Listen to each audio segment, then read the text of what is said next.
Assalamualaikum warahmatullahi wabarakatuh. Nama saya Muhammad Taufik Hidayat, NPM 18. Pada kesempatan kali ini, saya ingin menjelaskan tentang aplikasi statistik Bose-Einstein pada kapasitas panas zat padat. Kapasitas panas zat padat merupakan karakteristik dari suatu zat yang nilainya konstan. Berdasarkan teori klasik dari Dulong-Petit yang menyatakan bahwa kapasitas panas zat padat nilainya konstan sebesar 3Nk. Namun, ternyata pada suatu eksperimen, nilai dari kapasitas panas zat padat pada suhu tertentu tidaklah konstan, melainkan berubah terhadap suhu. Nah, penasaran bagaimana bisa nilai dari kapasitas panas zat padat ini tidak konstan? Bagaimana bisa nilai dari kapasitas panas zat padat ini berubah terhadap suhu? Serta bagaimanakah statistik Bose-Einstein digunakan untuk menghitung nilai dari kapasitas panas zat padat? Baik, mari kita lihat lebih lanjut. Di sini saya ingin menjelaskan tentang hubungan antara kapasitas panas zat padat dengan perhitungan statistik Bose-Einstein.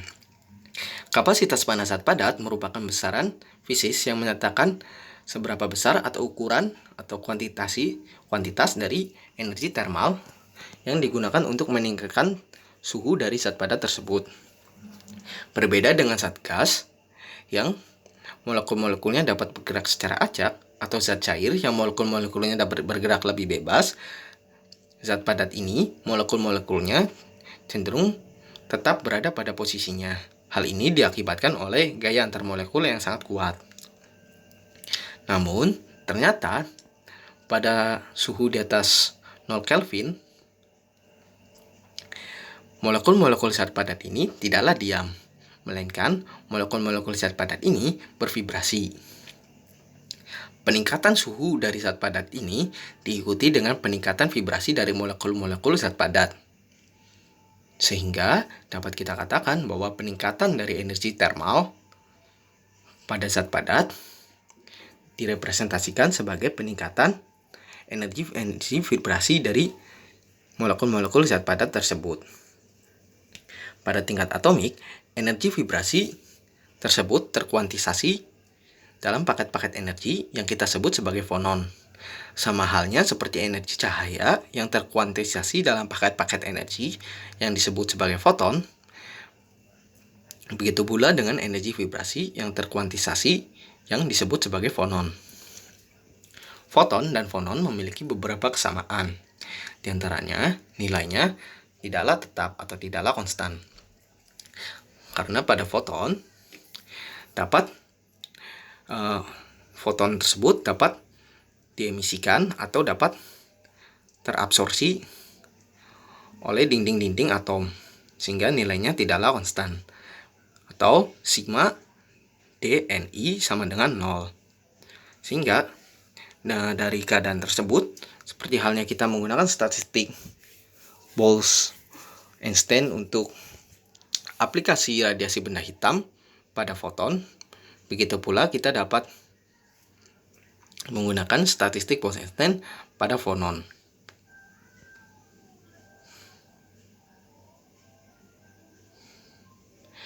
Pada fonon dengan energi sebesar H-nu, statistik Bose-Einstein tersebut dirumuskan sebagai 1 per eksponen pangkat H nu per KBT dikurangi 1. Atau sama dengan 1 per eksponen pangkat H bar omega per KBT dikurangi 1. Di mana H bar sama dengan H per 2pi. Atau H bar ini biasa kita sebut dalam mata kuliah kuantum sebagai H coret.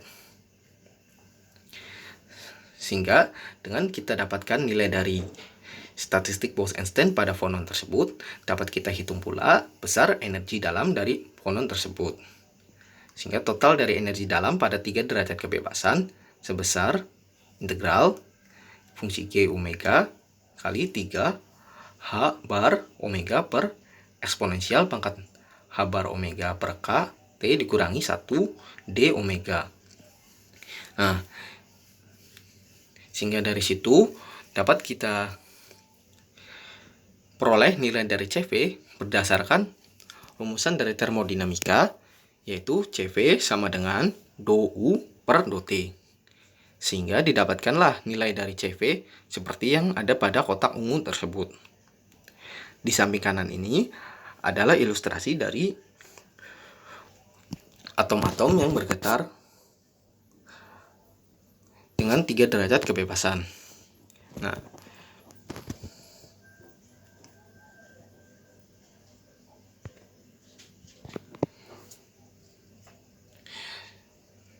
dengan digunakannya statistik tersebut, kemudian Einstein memodelkan perumusan kapasitas panas zat padat tersebut yang dikenal sebagai model Einstein.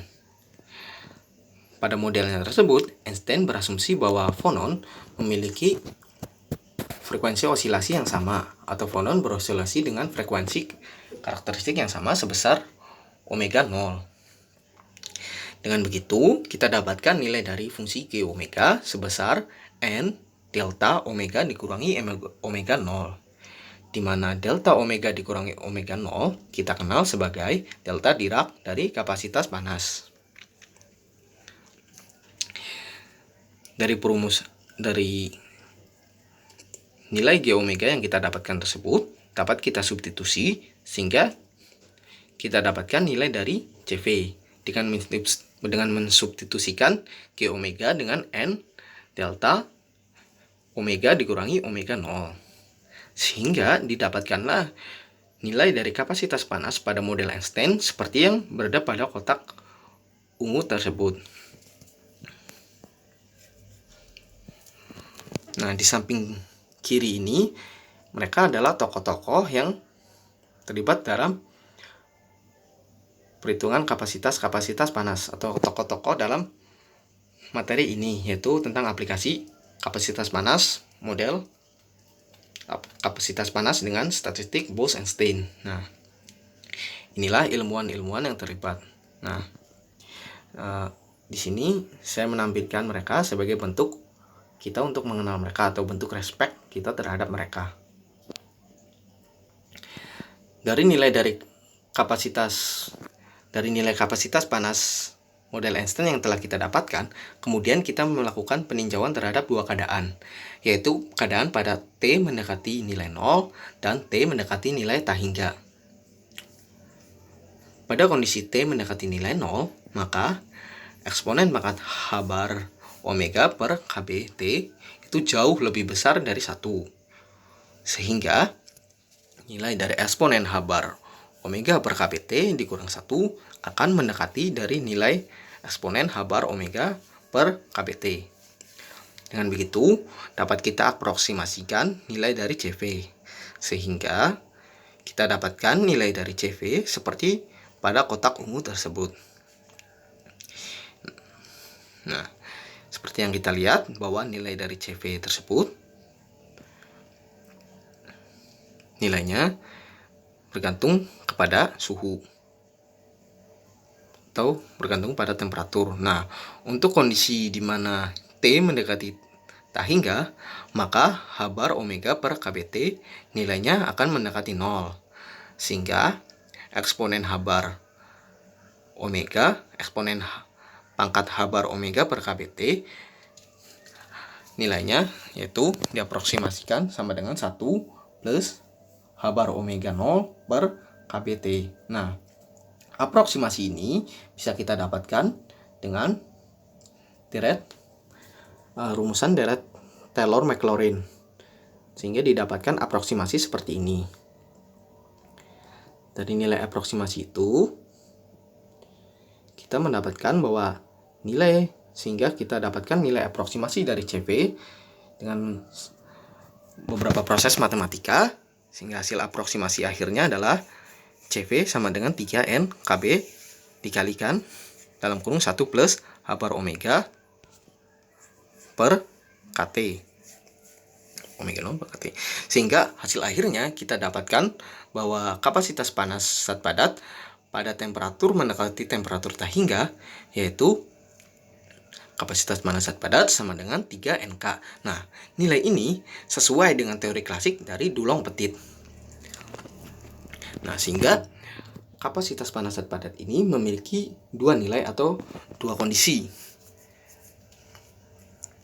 Dari nilai-nilai ini dari rumusan umum pada kapasitas panas zat padat Einstein, kita dapat memplotnya menjadi grafik, sehingga akan ditampilkan seperti ini, yaitu ini menunjukkan tentang grafik dari kapasitas panas model Einstein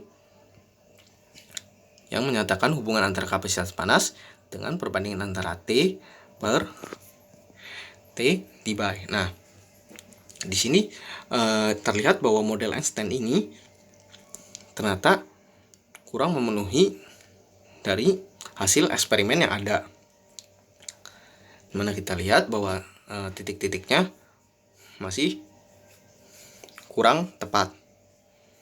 Nah, jadi plot atau plot garisnya ini masih kurang memenuhi keadaan dari titik-titik ini, sehingga dilakukanlah perbaikan atau dilakukan koreksi oleh Debye. Nah, yaitu oleh Petrus Josephus Wilhelmus Debye. Nah, sehingga yang kita kenal sebagai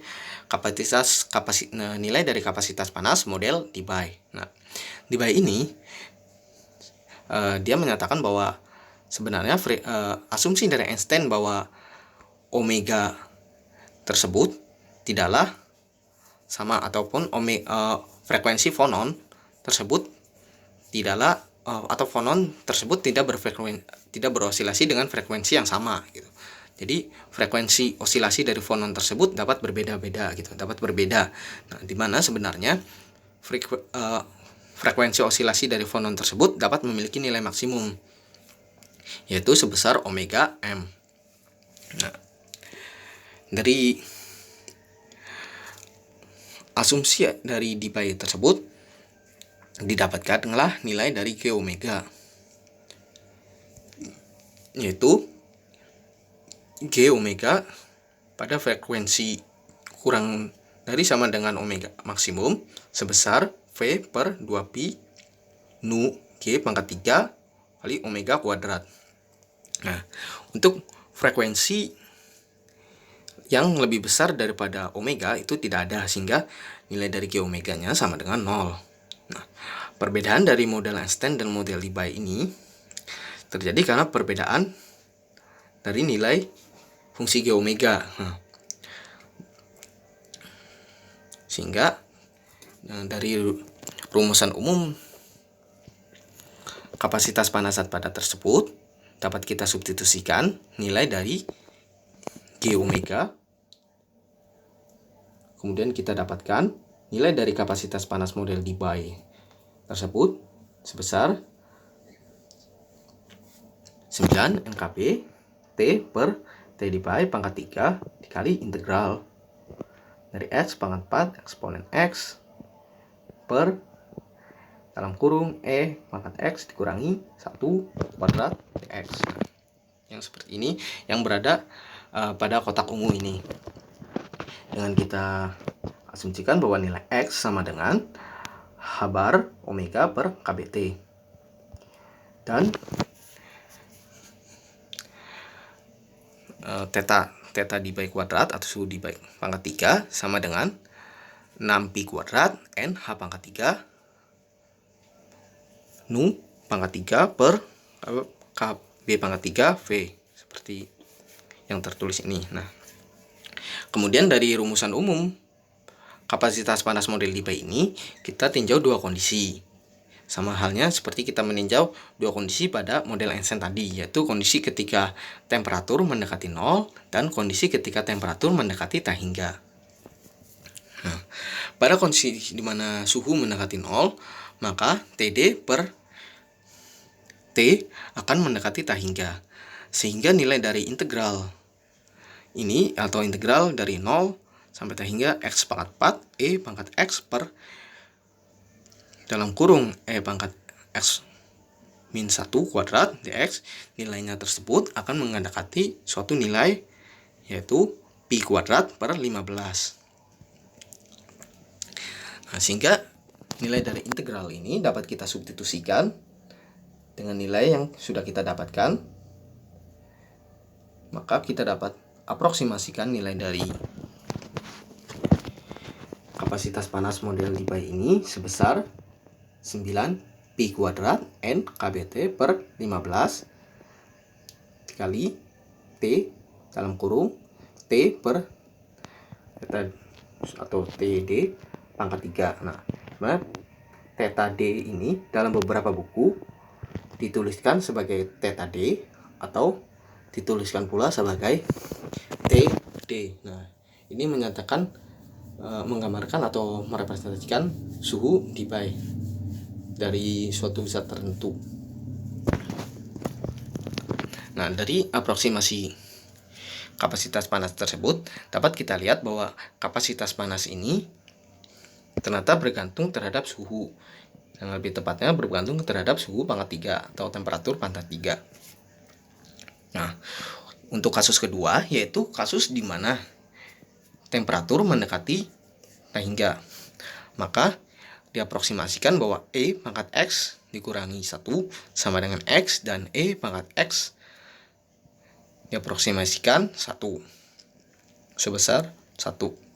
Nah, aproksimasi dari E pangkat X yang diaproksimasikan terhadap X dan E pangkat X diaproksimasikan sebesar 1 ini dapat kita dapatkan nilainya dari aproksimasi pada rumusan Taylor dan Maclaurin seperti biasa. Nah, kemudian dari aproksimasi tersebut dapat kita aproksimasikan nilai dari kapasitas panas, sehingga nilai dari kapasitas panasnya sebesar 9 NKB T per T Debye pangkat 3 dikali integral dari 0 sampai T per T Debye X pangkat 4 per X kuadrat, sehingga didapatkanlah pula nilai dari kapasitas panas zat padat tersebut sama dengan 3 NK. Nah, hasil akhir dari nilai kapasitas panas zat padat yang sama dengan 3 NK ini ternyata sesuai dengan teori klasik dulang petit. Nah, kemudian dapat kita plot grafik dari rumusan umum kapasitas panas model Debye ini seperti berikut. Nah, seperti ini. Terlihat bahwa grafik ini memenuhi dari titik-titik hasil percobaan ini. Nah, secara sekilas bahwa ternyata model grafik dari model Debye ini mirip seperti grafik model Einstein. Hanya saja grafik dari model Debye ini lebih curam, atau grafik dari model Einstein tersebut lebih landai. Nah, untuk lebih jelasnya dapat kita lihat perbandingan antara grafik model Debye dan grafik model Einstein. Nah, seperti ini. Bahwa kita lihat bahwa grafik model Debye itu berada di atas grafik model Einstein, atau grafik model Einstein itu lebih landai daripada grafik model Debye, atau grafik model Debye sedikit lebih curam. Ini adalah perbandingan antara grafik model Debye dan grafik model Einstein.